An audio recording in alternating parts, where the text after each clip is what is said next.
So in this lecture we will find the moment of inertia of a rod, moment of inertia of a rod about an axis passing through the midpoint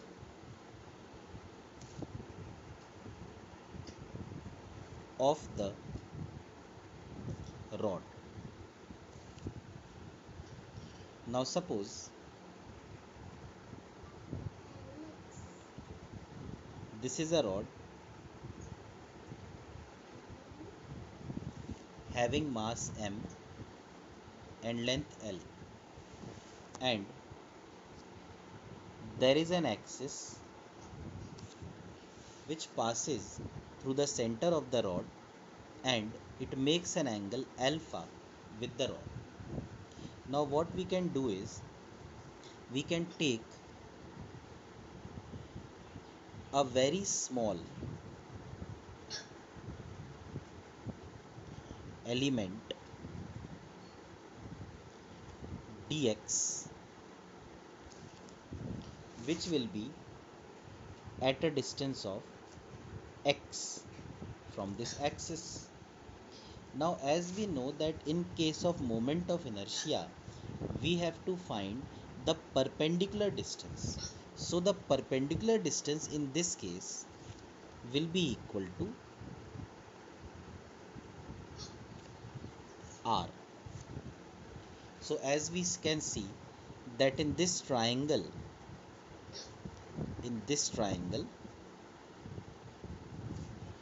we can have sine alpha is equal to r upon x.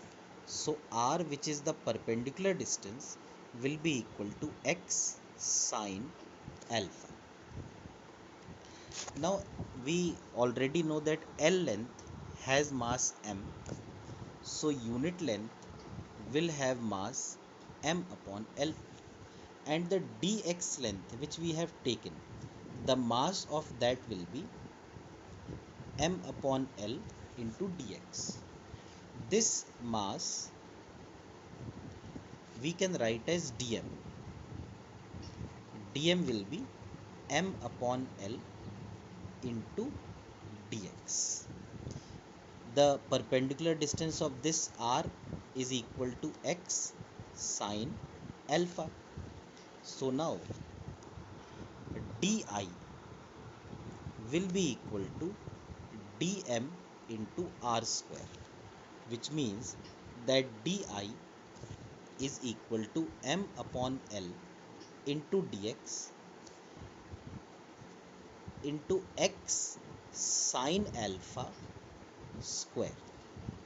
So di will be equal to m upon L sine square alpha x square dx. Now we have to integrate this di, so we will get di is equal to m upon L sine square alpha x square dx, and we will integrate this from minus L upon 2 to plus L upon 2. From minus L upon 2 to plus L upon 2. So we will get I is equal to m upon L sine square alpha, and this will give us 1 by 3, and x cube. This will be from minus L by 2 to plus L by 2. Now if we put the values, we get I is equal to m upon L sine square alpha upon 3 L by 2 to the power 3 minus L by 2 to the power 3. which will give us m by L sine square alpha upon 3 L cube upon 8 plus L cube upon 8, which gives us 2L cube upon 8.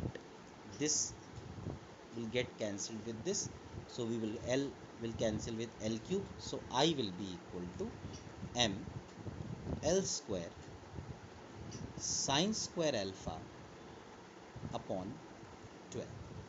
So this will be the moment of inertia of the rod about an axis passing through the center and making an angle alpha with the rod.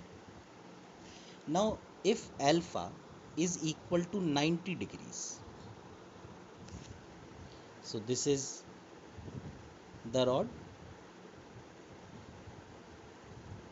having mass m, length L, and this is the axis. So we will get the moment of inertia as m L square sine 90 is 1 by 12. The second case will be when alpha is 0 degree. So this is the rod,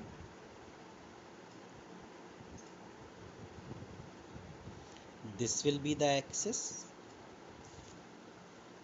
alpha is 0, so I will be equal to ml square sine square 0 divided by 12, so moment of inertia will be 0. Now we can do a question on this.